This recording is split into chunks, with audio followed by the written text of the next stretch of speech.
예, 오늘부터 베드로서 후서 강의 11번째 우리 시간 계속 이어서 갖도록 하겠습니다. 오늘 본문은 베드로서 1장 우리 19절부터 21절 말씀을 중심으로 성경의 모든 예언이라는 제목을 함께 도전을 받았으면 참 좋겠습니다. 요즘 많은 우리 젊은이들이 이렇게 성경에 대해서 이렇게 조금 그 자체는 너무 귀하고 복된 말씀이라는 걸 인정을 하지만 그 생각 가운데 성경 공부를 하고 성경 말씀을 안다고 해서 우리가 안고 있는 어떤 문제들이 해결될 수 있을까? 그런 생각들을 많이 하는 것 같아요. 그죠? 그래서 보이지 않게 나의 지금 실제적인 문제를 해결하기에 급급한데 성경은 너무 이렇게 오래된 책 같고 우리하고는 상관이 없는 그런 책 같다. 뭐 영적인 문제를 다루고 있지 우리의 삶의 실제적인 문제는 터치해주지 못하는 것 같다. 참 이런 이야기들 많이 합니다. 근데 그 의미가 뭔지를 알죠. 그러나 그것은 성경에 대해서 사실은 오해한 것입니다. 성경은 뭐 논리적으로 이렇게 뭐 논문처럼 쓴 책이 아니고요. 그동안 믿음의 사람들이 살아온 삶의 스토리를 쓴 겁니다. 그러니까 구체적인 사건을 기록하고 있거든요. 그렇기 때문에 성령의 이제 감동으로 이렇게 기록된 말씀이기 때문에 오늘날 우리의 삶과 무관한 것이 아니고 이것이 다 연결되게 되어 있습니다.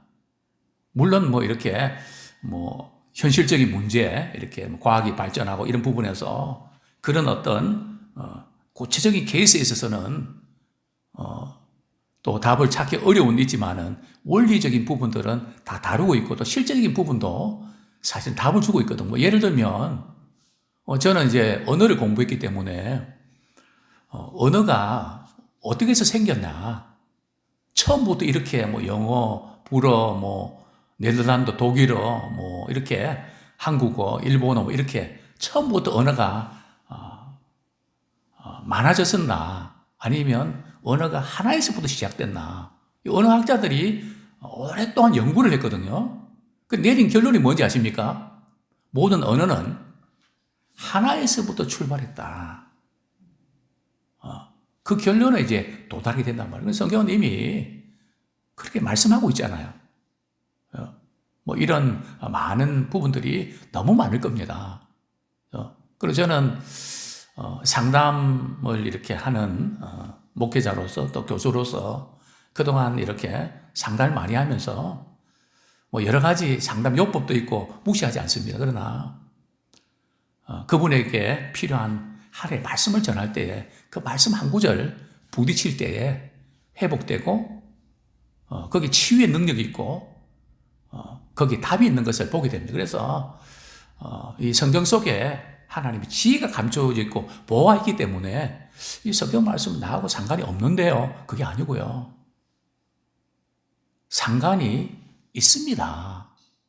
그래서 우리가 성경 속에 감춰진 보화들을 우리가 발견해야 되는데 우리가 오해하고 있는 부분이 있다면 우리의 머리로 이해하려고 하면 안 돼요. 물론 성경은 이해하는 영역이 있거든요. 언어가 돼 있고 논리가 있기 때문에. 그러나 그 넘어서서 성경은 성령의 감동으로 기록되기 때문에 주일날 또 이렇게 저녁 기도에 오실 때에 그냥 오시지 말고요. 꼭 이렇게 좀 일찍 오셔서 기도하셔야 됩니다. 어떻게 해요? 하나님, 오늘도 성령의 감동으로 기록된 말씀을 듣기 원하는데 그 말씀이 제게도 성령의 감동으로 그 말씀이 들려지게 해주십시오. 또 오늘 목회자를 통해서 말씀 주실 텐데 그 말씀이 살아있는 말씀으로 제게 들려지게 해주십시오.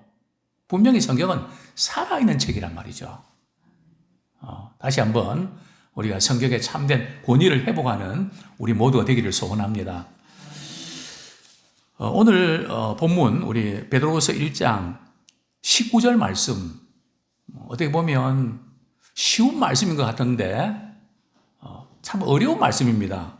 한번 다시 읽겠습니다. 1장 19절 시작. 또 우리에게는 더 확실한 예언이 있어 어두운 데를 비추는 등불과 같으니 날이 새어 샛별이 너희 마음에 떠오르기까지 너희가 이것을 주의하는 것이 옳으니라.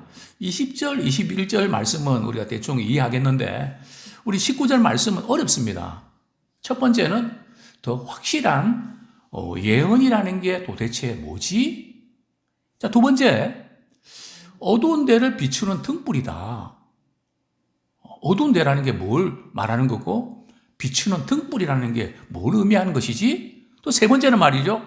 날이 새어 샛별이 너희 마음에 떠오르가지. 날이 새어 샛별이 떠오른다는 건 도대체 무슨 말씀입니까? 사실 저도 이 말씀을 이렇게 준비하면서 참 어렵다. 이게 도대체 무슨 말씀이지?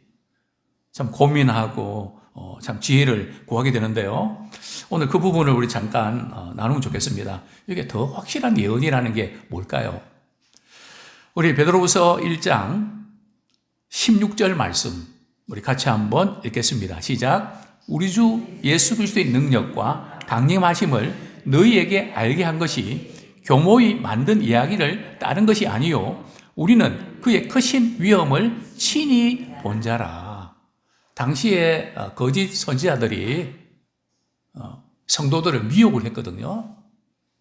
뭘로 미혹했는가 하면 예수 그리스도의 강림은 그것은 신화와 같고 사람들이 만들고 꾸며낸 이야기지 실제로는 사실이 아니야. 그런 식으로 교묘히 이렇게 감추인 그런 이야기와 다르다는 거죠. 그걸 비교를 하고 있거든요. 더 확실한 예언은 바로 주 예수 그리스도의 능력과 강림하심. 그죠? 그리고 또 지금 베드로가 말이죠. 본 사건이 있죠. 변화산에서 17절 말씀 같이 읽겠습니다. 시작.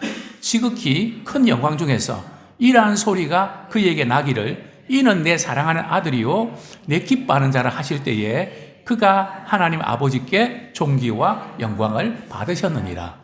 언제요? 변화산에서 예수님과 베드로, 야고보, 요한이 이렇게 올라갔을 때 그죠? 예수님이 변화되신 광경을 보게 되지 않습니까? 그때 하늘에 음성이 들려서 내 사랑하는 아들이요 내 기뻐하는 자다. 그러면서 누구랑 대화를 나누시죠? 모세와 엘리야와 대화를 나누는데요. 이 사건은 두 가지 의미가 있습니다. 첫 번째 의미는 바로 예수님의 그 부활 사건을 예표하는 그런 의미가 있고요. 거기서 끝나는 것이 아니라 주 예수 그리스도의 강림하심을 또 보여주는 그런 양면적인 의미가 있습니다. 그래서 여기 더 확실한 예언이라는 것은 1차적으로는 지금 베드로가 예수님의 그 말씀을 듣고 이렇게 본 그 사건, 그죠? 또 예수 그리스도의 재림의 사건, 구약에 예언된 예언이 예수 그리스도 오심으로 성취가 되는 완전한 성취는 예수 그리스도의 재림 사건을 통해서 이제 성취가 되거든요. 그게 바로 더 확실한 예언입니다. 이것을 이렇게 압축적으로 이렇게 표현한다면 더 확실한 예언은 예수 그리스도에 관한 하나님의 말씀을 의미합니다. 더 확실한 예언이 있다. 우리 신앙생활 할 때에 우리의 어떤 경험도 중요하고요. 또 여러 가지 우리가 이렇게 지식적으로 배우는 것도 참 중요하지만 무엇보다도 우리 신앙의 기초가 하나님의 말씀 위에 세워져 있어야 됩니다. 그죠? 처음에 예수 믿을 때는 여러 가지 체험도 하고 그런 거 필요한데 계속 그 자리에 머물면 안 되고요. 꿈이나 환상이나 이런 걸 제가 무시하지 않지만 그 단계에서 더 깊이 주님을 알아가는 또 말씀을 깊이 알아가는 단계에 우리가 들어가기 원합니다. 자, 여기서 확실한 그 예언은 그리스도의 다시 오심, 즉 예언의 완전한 성취를 의미하고요. 우리 시편 119편 105절. 자, 두 번째로 이제 질문은 어두운 데를 비추는 등불이다. 어두운 데를 뭘 가르치는 걸까요? 우리 여기 이제 어두운 데는 바로 세상이죠. 세상은 어둡습니다.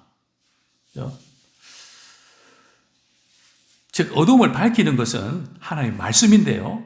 등불에 비유하고 있는데 시편 119편 105절 뭐 잘 아는 말씀이 시작. 주의 말씀은 내 발의 등이요 내 길의 빛이니이다.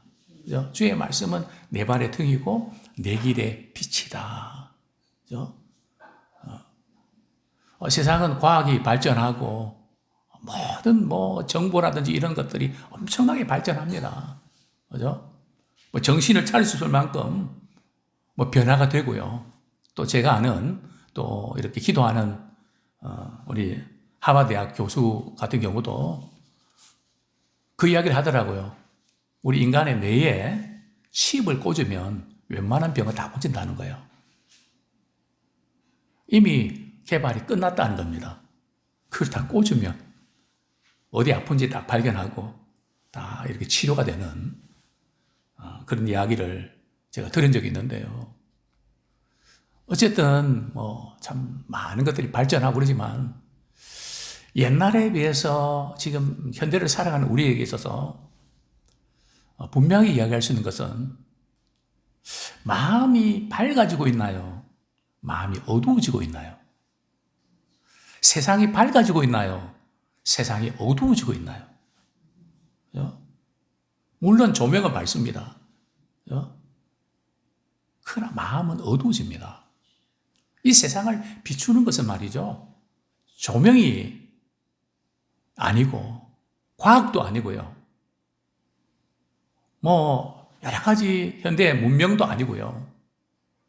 이 세상을 비추는 것은 바로 생명의 말씀이라는 거죠. 그래서 빌립보서에 보면 그 말씀이 있지 않습니까? 바울은 자신의 사명이 뭐라고 이렇게 고백합니까? 뭘 밝힌다고요? 돈을 밝힌다고요? 색을 밝힌다고요? 명예를 밝힌다고요? 뭘 밝히기 원했습니까? 나는 생명의 말씀을 밝힌다. 우리 신자의 사명은 목회자뿐만 아니고 모든 성도들도 우리 역할은 생명의 말씀을 우리가 밝히 알게 하는 거기에 우리의 삶에 초점 맞추기 원합니다. 예수님이 십자가 지시면서 지셨기 때문에 우리가 구원받았지만 예수님의 입장에서는 십자가 지시는 사건은 죽기까지 생명의 말씀에 복종하신 사건이거든요. 성경을 이루게 하려 함이라. 신포도주를 마시고 통으로 짠 옷을 제비 뽑고 목마르다. 이 모든 말씀도 말이죠. 그냥 목이 마른 게 목마른가 보다. 그렇게 말씀하신가 보다. 우리 생각하지만은 성경을 응하게 하려 함이라. 출생부터 승천 때까지 말이죠. 계속 강조되는 부분이 하나님의 말씀이 응하게 하려 함이라. 그렇게 하면 하나님의 말씀이 어떻게 이루어져야 할 말씀이 어떻게 되겠냐. 늘 크게 초점 맞추셨단 말이죠. 더 이 확실한 그 예언, 바로 이 생명의 말씀이 세상을 비추는 등불과 같습니다. 사실은 세상이 어두워져 가는 이유, 책임은 누구에게 있을까요? 세상 사람들에게 있을까요? 그렇지 않습니다. 목회자든 성도든 믿음의 사람들이 말씀을 버렸기 때문에, 말씀을 버린다는 것은 말씀을 모른다는 게 아니고 말씀을 잘 아는데 그 말씀대로 살아내지 않기 때문에, 말씀대로 살아내지 않고 듣기만 하고 끝내면 하나님께서 보실 때는 말씀 버린 거거든요. 사울왕이 그랬잖아요. 부분적으로는 순종했지만 하나님 보실 때는 나를 버렸다고 말씀하는 거 아닙니까? 우리 부모와 자녀도 자녀에게 이렇게 해라 했는데 안 하면 너 나 무시하는 거야.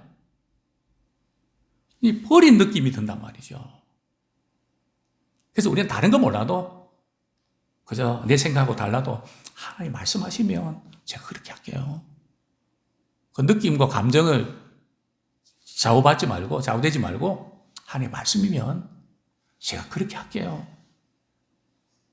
이 부분에 우리가 마음을 쏟는 우리가 되기 원합니다. 자, 두 번째로 우리 날이 새어 샛별이 너희 마음에 떠오르기까지 너희가 이것을 주의하는 것이 옳으니라. 자, 여기 어두운 데라는 것은 세상을 말하고요. 날이 새어 샛별이 떠오른 이것은 뭘 의미하는 걸까요? 날이 새어 샛별이 떠오른다. 그때까지 주의해야 된다. 이 날이 새어 샛별을 떠오른다는 그 의미는 바로 예수 그리스도의 재림 때까지 주의 약속의 말씀을 붙잡고 살아내야 된다는 거죠. 세상적인 거기에 마음 빼앗기지 말고 주위에서 항상 이 약속 붙잡고 살아내라는 것이죠. 자, 이사야서 9장 2절. 주님이 없는, 말씀이 없는 이 세상은 어두워질 수밖에 없습니다. 이사야 9장 2절.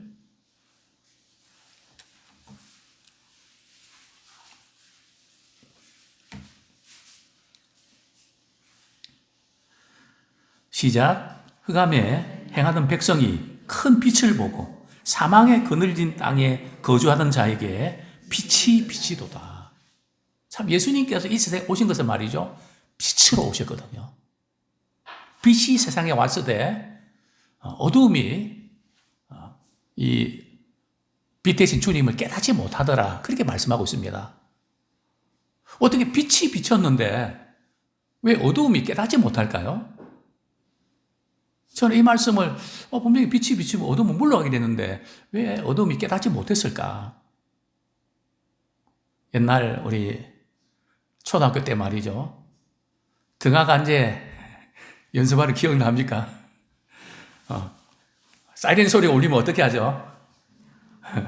전부 다 커튼 닫히고 말이죠. 그죠? 빛이 새 나가지 못하도록, 그죠? 다 막지 않습니까? 즉, 우리가 막고 있기 때문에, 그죠?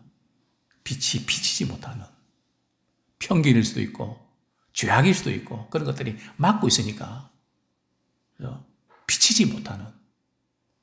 그래서 어두움에 머물러 있는. 주님의 오심으로 거느진 곳에 생명의 빛이 비치게 된 거죠. 또 심지어 교회 안에 있는 성도들 가운데도 이 빛이 비치지 않아서 여전히 어두운 가운데 있는 분들이 있습니다. 신앙의 가장 중요한 부분들은 복음의 빛이 비쳐야 되거든요. 그런데 원수 마귀는 교회는 다니지만은 이 복음의 빛이 비치지 못하도록 틀어막고 있습니다. 이상하게 말이죠. 저 말씀을 배우고 말씀 듣고 이럴 때 이렇게 거기에 관심을 가져야 되는데 이상하게 다른 것은 잘하는데 말씀을 듣고 배우고 깨닫는 이런 일에서는 소홀 하고, 그죠? 그 자리에 있어야 되는데 그 자리를 떠나버리는 안타까운 모습들을 보게 됩니다. 희한하죠. 다른 건 다 잘하는데, 그죠? 왜 그럴까요? 고린도후서 4장 4절 말씀 우리 한번 같이 읽겠습니다. 고린도후서 4장 4절 시작. 그 중에 고린도후서 4장 4절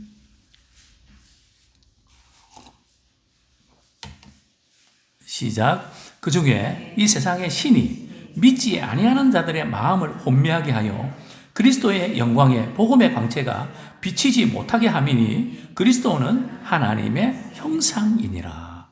이 세상의 신이 뭡니까? 원수 마귀죠. 이 세상의 신이 말이죠. 믿지 아니하는 자들의 마음을 혼미케 한단 말이죠. 그래서 말씀을 듣는 그 시간에 말이죠. 말씀을 들으면 믿음이 생기거든요. 믿음이 생기지 못하도록 자꾸 마음을 말이죠. 딴 데 빼앗는단 말이죠. 그러니까 사실은 예배 시간에 말씀을 듣고 또 우리가 말씀을 배우는 것이 영적인 전쟁입니다. 왜냐하면 그 말씀 들으면 큰일 나잖아요. 그래서 예수님께서 씨 뿌리는 비유를 통해서 말이죠. 길가에 떨어진 씨는 어떤 씨라고요? 말씀이 딱 전해지면 그 말씀이 우리 마음밭에 떨어져야 되거든요. 마음밭에 떨어지면 싹이 나고 구원을 받게 돼 있거든요. 그러면 안 되니까 이게 말씀 듣지 못하도록 자꾸 그냥 산만하게 만들고 그냥 막 자꾸 그렇게 한단 말이죠. 그죠? 그 참 희한한 일이죠. 그래서 믿지 못하게. 그러니까 마음을 혼미하게 만들어. 그러니까 이렇게 앉아는 있지만 마음이 생각이 말이 다른 데 다 뺏겼단 말이죠. 우리는 살기 위해서 생명 말씀을 사모 들어야 되거든요. 말씀을 살리는 역사가 있잖아요. 내 영혼이 살아야겠다. 정말 하나님의 말씀을 들어야 내 영혼이 살지 세상에 돈이나 다른 걸 살 수 있는 것이 아니라 살리는 것은 영이고 하나님의 말씀이니까 내가 이번 주일에 말씀 듣고 내가 살아나야 한 주일 버틴다. 이런 마음 가지고 우리 사모할 때에 말씀이 임하게 되죠. 그저 말씀이 그냥 듣는 게 아니라 저는 늘 그런 기도합니다. 하나님, 물론 지금 구약시대는 아니지만 예레미야에게 하나님의 말씀이 임했던 것처럼 주일 설교할 때에 하나님의 말씀이 임하게 해주십시오. 다니엘에게도 하나님의 말씀이 임하지 않았습니까? 예레미야에게도 하나님의 말씀이 임하지 않았습니까? 말씀을 전하는 사람이나 말씀을 듣는 사람에게 하나님의 말씀이 임할 수 있도록 도와주십시오. 그래서 우리는 설교자를 위해서 늘 기도해야 됩니다. 하나님, 오늘도 우리 목사님을 통해서 내게 주기라는 말씀을 듣게 해주십시오. 그 사건이 생각나서 말씀과 연결될 수 있도록 깨닫는 영을 부어주옵소서. 마음이 열리게 하여 주옵소서. 그런 마음으로 옥토 말씀이 떨어진 것처럼 그럴 때 말이죠. 말씀의 풍성한 열매를 맺게 될 줄로 믿습니다. 그렇습니다. 우리 20절, 21절 말씀 우리 같이 읽겠습니다. 시작. 먼저 알 것은 성경의 모든 예언은 사사로이 풀 것이 아니니 예언은 언제든지 사람의 뜻으로 낸 것이 아니요 오직 성령의 감동하심을 받은 사람들이 하나님께 받아 말한 것입니다. 성경의 모든 예언은 사사로이 풀면 안 된다. 이 이제 말씀 때문에 천주교와 이제 종교개혁자들 사이에서 이제 갈등이 일어납니다. 천주교에서는 봐라, 베드로서의 말씀 보면 성경은 사사로이 풀면 안 된다 그랬지 않냐. 그래서 교회가 딱 정해주는 대로 받아들여야지 개인적으로 말씀 연구하고 공부하다 보면 이상하게 성경을 풀어가기 때문에 그건 금해야 된다. 그래서 이 성경을 깊이 알아가는 그 자체를 막아버렸죠. 그러나 종교개혁자들은 성경을 이렇게 번역해서 평신들이 말씀을 읽도록 그렇게 하지 않습니까? 이 말씀은 사사로이 풀지 말라는 것은 우리가 하나님의 말씀을 깨닫지 못한다는 게 아니고요. 인간의 생각과 인간의 어떤 논리로 풀어가려고 하면 안 된다는 거죠. 왜요? 성령의 감동으로 기록됐기 때문에 성령의 감동함을 받아서 말씀의 조명을 받아야 깨닫게 된다는 거죠. 그 부분을 강조한 것이지 이 말씀을 해석하면 큰일 난다. 절대 그렇게 하면 안 된다. 그것을 경계하는 건 아닙니다. 성령의 감동으로 받았던 거다. 사람의 뜻이 아니라는 거죠. 사실 제가 목회자로 설교하면서 이 점에서 때때로 제 자신을 돌아보게 되는데요. 그동안 이제 말씀을 전하면서 혹시 성도들이 좀 실제적으로 말씀을 잘 알아듣기 위해서 여러 가지 또 책들도 인용하고 또 뭐 예화도 이렇게 하고 뭐 이렇게 했는데 혹시 그런 부분들과 하나의 말씀이 섞여져 갖고 사람의 말로 들리지 않을까 이런 걱정을 하게 됩니다. 그런데 성경은 사람의 뜻으로 된 것이 아니라는 거죠. 사람이 내 생각이 이럴 거다. 그래서 성경에 보면 내 생각은 이렇다 이런 말씀이 없고 하나님께서 이렇게 말씀하셨다. 여호와께서 이렇게 말씀하셨다. 그렇게 성경이 기록하고 있거든요. 뭐 저자가 말이죠. 나 이렇게 생각한다. 이럴 것 같다. 이게 아니거든요. 왜냐하면 원저자가 하나님이시고 성령님이시기 때문에. 그러면 우리 인간의 어떤 역할은 뭔가 그냥 이렇게 하나님 성령의 감동을 받아서 성령의 감동을 받았다는 것은 말이죠. 우리의 인격, 우리의 어떤 지식, 우리의 감정 그 모든 것이 성령의 붙잡힘이 됐다는 겁니다. 성령의 붙잡힘 받으면서 그 인격적인 부분까지도 사용하시면서 하나님의 말씀을 받아서 기록한 것이라는 거죠. 그게 이제 성령의 영감설입니다. 그렇기 때문에 우리가 말씀을 전하는 사람도 그렇고 말씀을 받는 사람도 늘 우리가 성령의 감동으로 기록된 말씀이 내 머리나 내 생각으로 해석하지 말고 성령의 감동하심으로 깨달아 알 수 있도록 우리 기도하면서 이렇게 우리가 말씀을 들어야 됩니다. 성령의 감동으로 기록됐다. 우리 성경절 몇 구절 보겠습니다. 인간의 통찰력과 지혜가 결코 아니라는 거죠. 예레미야 18장 5절 6절. 예레미야 18장 5절 6절. 앞부분만 제가 좀 읽어드리겠습니다. 예레미야 18장 5절 6절. 그때에 여호와의 말씀이 내게 임하니라. 이르시되 여호와의 말씀이니라. 또 예레미야 20장 9절.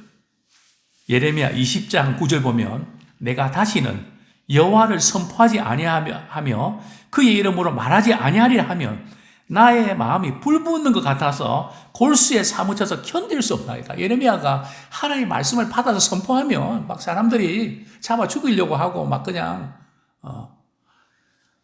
예루살렘에 대해서 불길한 그런 예언을 하니까 뭐 얼마나 그냥 무시당하고 조롱당했는지 다시 하나님 말씀에 안절한다. 근데 안절하면 마음이 불붙는 것 같아서 견딜 수가 없다는 거죠.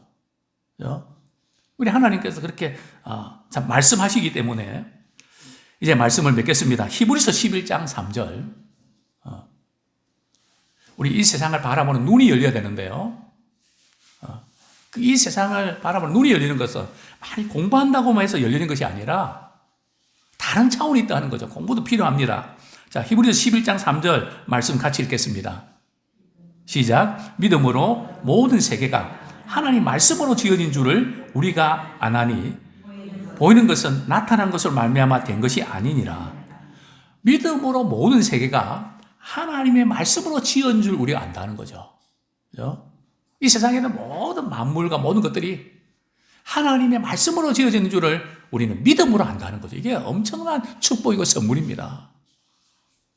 뭐 어떤 과학자도